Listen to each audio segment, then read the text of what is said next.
saya akan sharing tentang suka duka menjadi seorang mahasiswa kebidanan. Nah guys, di sini saya udah dengan narasumbernya. Boleh teh perkenalan terlebih dahulu? Halo teman-teman, saya Irma Aprilia dari Prodi D3 Kebidanan tingkat akhir. Baik. Doain ya teman-teman biar kita lulus tahun depan bareng-bareng. Nah sekarang Teh Irma, saya mau nanya nih, kenapa Teh Irma mau masuk kebidanan? Gimana nih ceritanya? Boleh dong diceritain? Oke, jadi awal mula saya masuk ke kebidanan itu memang dari cita-cita, emang ada cita-cita untuk menjadi bidan.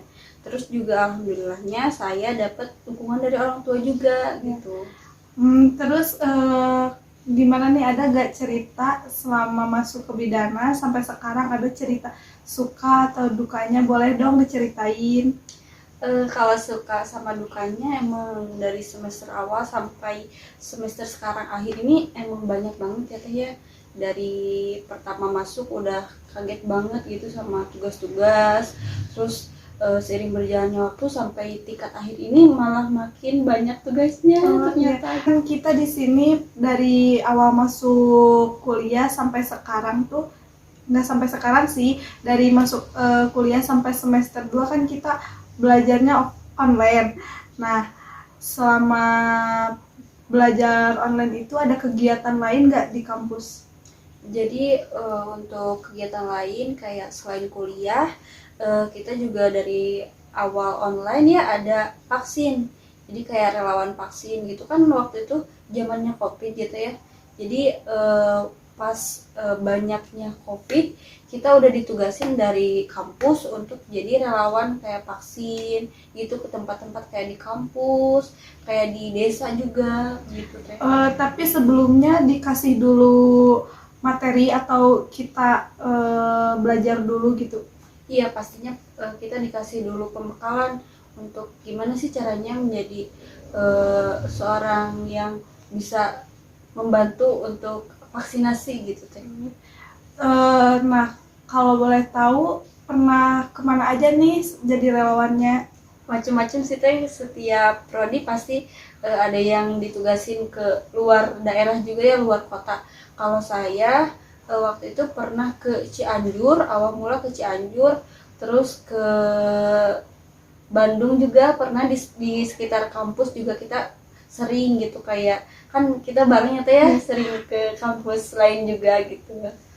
Terus selama vaksin itu gimana sih tanggapan Teh Irma menghadapi warganya gitu yang gak mau divaksin, atau kan ada juga nih ya masyarakat yang kepercayaannya itu gitu gak mau divaksin kayak gitu, gimana tuh? Pastinya gitu pas awal vaksin emang masih banyak orang-orang atau masyarakat yang belum tahu tentang COVID ya Teh. Itu pastinya juga kita dibantu sama anggota TNI untungnya. Jadi kita bisa menjalankan penyuluhan atau memberikan dulu informasi mengenai vaksinasi itu apa, terus cara pengobatannya untuk COVID itu gimana gitu Teh. Jadi untuk aktivitas yang sedang dijalankan sekarang, saya sebagai tingkat akhir gitu untuk menjalankan tingkat yang selanjutnya, saya lagi mau ujian ke rumah sakit ya, atau praktek ke rumah sakit gitu. Apa aja nih yang harus dipersiapkan kalau ujian ke praktik keluar?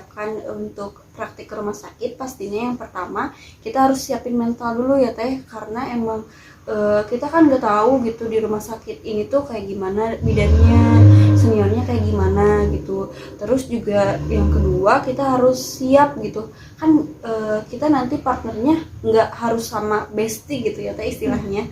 Kita juga harus nerima nih siapa aja yang mau dipasangin sama kita gitu. Jangan karena kemauan kita sendiri kita harus egois gitu Teh. Oh gitu ya Teh. Nah jadi ya Teh, kita juga gak boleh egois karena kemauan kita sendiri, jadi orang lain menjadi dampaknya. Karena dosen juga memberikan terbaik untuk kita dan di lahan praktik juga ya Teh. Nah, jadi gitu ya guys, pengalaman suka duka menjadi seorang mahasiswa tingkat akhir. Dicukupkan dulu ya sampai sini obrolannya. Dadah, see you. Dadah.